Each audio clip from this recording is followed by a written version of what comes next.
Okay, well, I hope you can see that well. I'm showing you the hat for my camera, which we're going to go over here in a minute. So let me zoom this back out. You can see I've got a camera mount up there on the wall, top of my garage. There's the wires coming out of the bottom, and then I got the base plate on top where I'm going to, it's on the opposite side. We really can't see it here. See, I'm replacing this 300 watt halogen. Alright, so let me get back here to earth.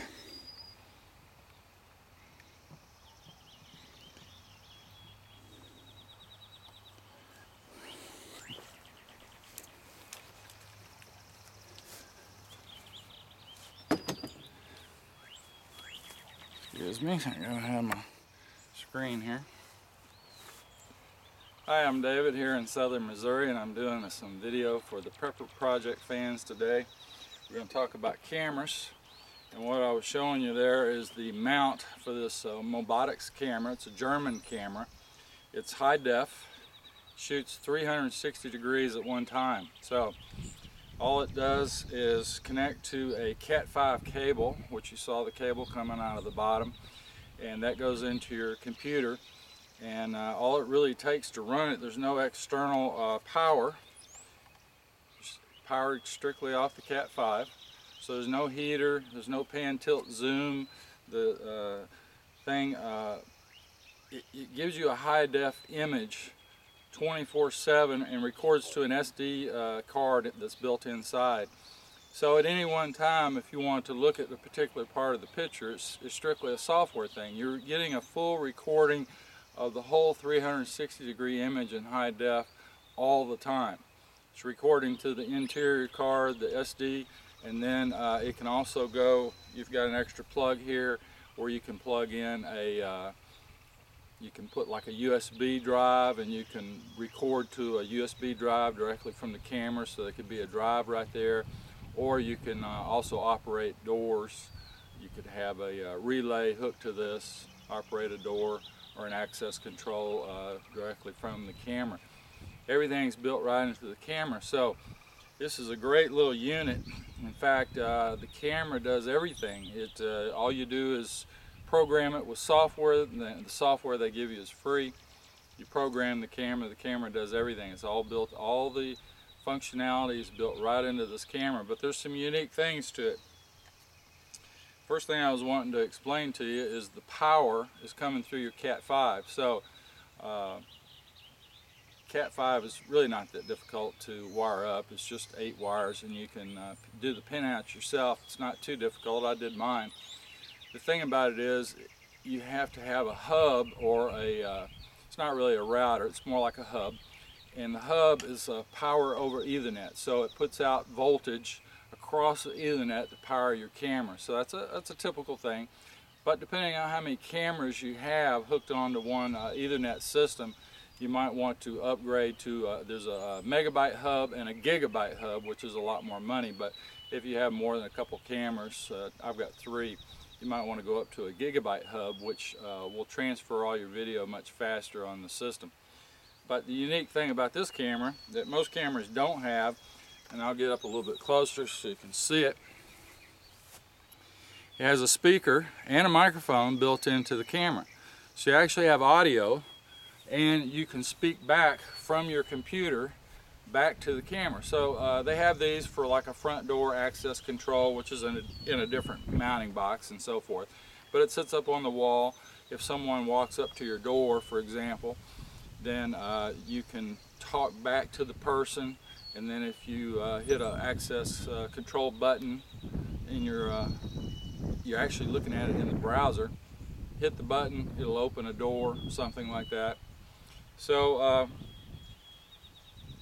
being able to talk to people through your camera is kind of a new thing. Most of your older cameras didn't have audio, so this is a little bit new for security concerns. Most of them have never done that before, or if they did audio, they did it through a separate system on their audio versus their video. So it is an IP camera, So it can be accessed over the internet, or you can strictly run it local.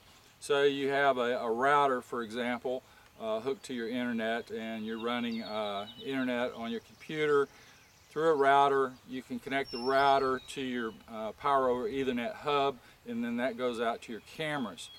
So if you want to access through the internet, and I don't do it that way, you can set it up so that your cameras are available on a browser.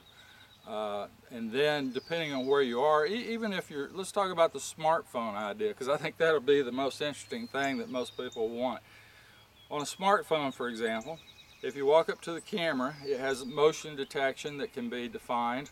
So in its field of view, when you come up close to it, or even if it's up looking down, however it's mounted, if you're in that zone, it'll set off a motion alarm, and then it can basically call you on your smartphone. It can connect through the internet, call you up on your smartphone, give you live video and audio right on your phone. And so let's say you're gone today, and yet you have a serviceman that's going to come in and do some small thing at your home, for example. Well, when they get up to the door, by the time they get to the door, it's already set off the motion alarm. It's already called you on your smartphone, and it's already giving you live video and audio. So when they come up to your house, you've already connected, you talk to them. If it's who you think it is, you hit your button, it opens the door for them, and they can go inside. And you can also have a camera inside your house where you can watch them, talk to them, that kind of thing from inside. So all these cameras are very unique. They're very high end. There's some other ones out there that have kind of copied this design. They're a little bit cheaper. This one's about $800. It's 5 megapixel. So it gives you a very good image, 360-degree view, and there are some different views. Now, yes, it's fisheye, but that's corrected through the software. So when you look at it through the software, you don't have the fisheye look to it unless you look at the full 360-degree view, and then you can choose how large that is. So if you blow it up to its full size, you can get a very good look from way up there. That's about 25 feet high, something like that. From that height, I can see my whole yard out here. That's a good acre, let's say. I can see in 360 degrees all around my shop here. So basically, I'm watching my bug-in facility with the camera.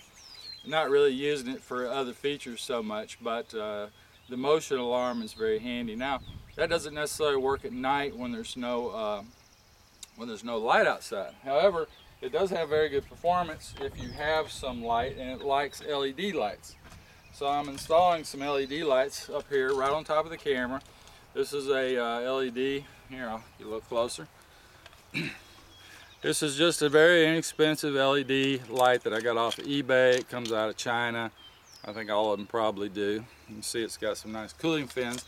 And you can run these, they're just positive and negative. You can run these off 12 volt or 24 volt. Since I'm off grid, I have a 48 volt battery pack, so I have that broken down through converters. I actually have a 12 volt line and a 24 volt line. You use a little bit less current, I think, on the 24 volt.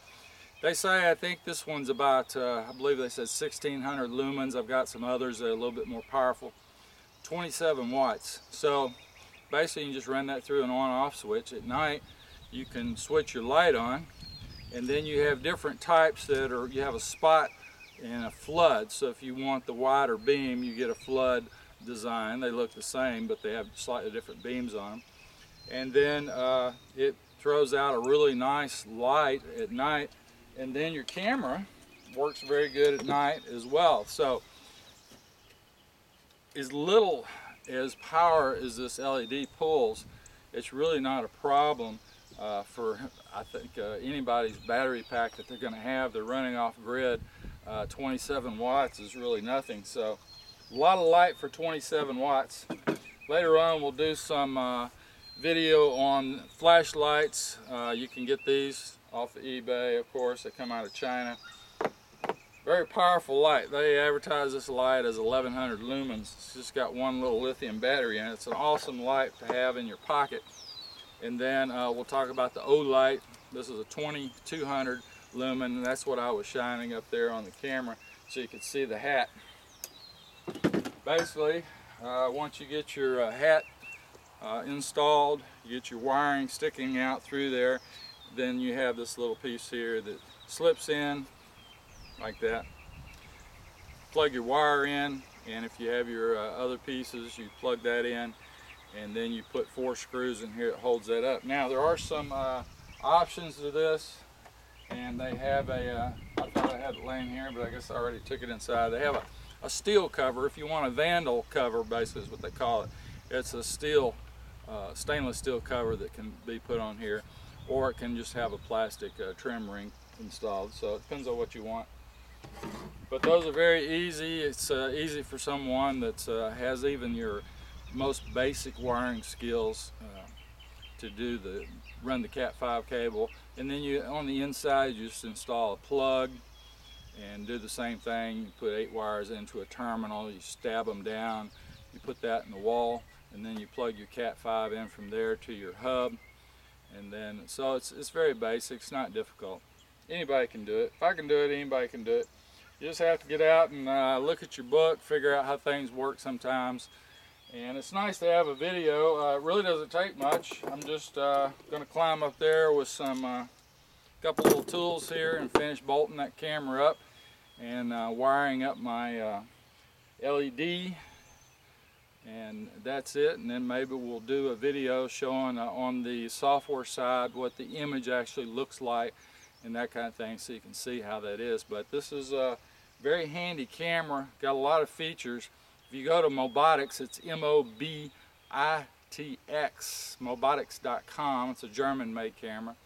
If you go there and look at their different pages that they have that detail all the features of the camera, then you can get a feel for what that camera will do for you. I think you'll be pleasantly surprised what's available out here in cameras today. But as far as for a bug out facility, you only need 3 volts to run that thing, and you can look at a whole big area all at one time. It's a pretty awesome camera. It's a good solution. It's really cheaper in the long run to pay for the high-end camera. Like I said, the software is free. It doesn't take hardly anything to hook it up. And then yes, you can pan, tilt, and zoom, but it's all done with software. You just point in the software what area you want to see, and you just zoom in with buttons or with your mouse, for example. And you just zoom in and look at it with you. Don't have any moving parts in the camera that's going to go bad or wear out. If the camera, it can be out in the cold, it can be out in the heat. It's all self-contained, so there's no issue with it. So in the long run, hooking up multiple cameras, for example, is much easier to do on this type of system. And being an IP camera, being able to hook it back through your computer, go across the internet, that's just a feature. It doesn't have to be used that way. I don't use it that way. But that is a great feature for when you're away from home. You can actually log in on a computer, you can look at it through your smartphone, anything with web access, and you can see what's going on at your facility through the internet. So that's a great feature. If you look at how they do that, it's quite amazing.